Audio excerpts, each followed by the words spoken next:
We've heard lots of debate about the Inflation Reduction Act. The most important investment we've ever made in our energy security. The biggest tax hike in the history of our country. But do you really know what's in it?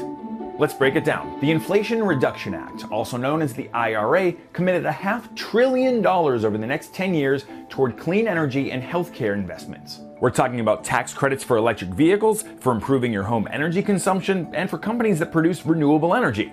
Also, insulin price caps, prescription drug reform, and Affordable Care Act subsidies. To pay for it, the I.R.A. also included increased IRS enforcement and a 15% corporate minimum tax. The Congressional Budget Office found the bill would more than pay for itself, and in the year since it was signed, inflation has pretty much done what the president promised it would.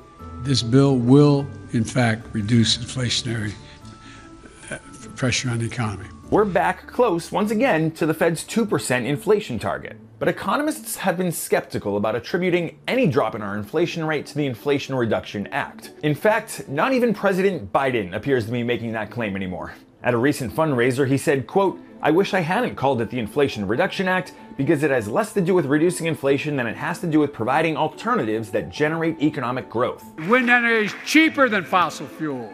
Solar energy is cheaper. Regardless, only 1 in 4 Americans say today that they have a good idea of what's in the bill. And Yale researchers found that only 38% of America approves of it. However, when that same group of respondents was briefed on the contents of the bill, their support nearly doubled to 68%. The provisions are popular, in the rare cases where Americans are actually familiar with them, which may explain the president's recent interest in barnstorming the country. Folks, every Republican voted against our clean energy investment known as the Inflation Reduction Act. Eager to talk all things I.R.A.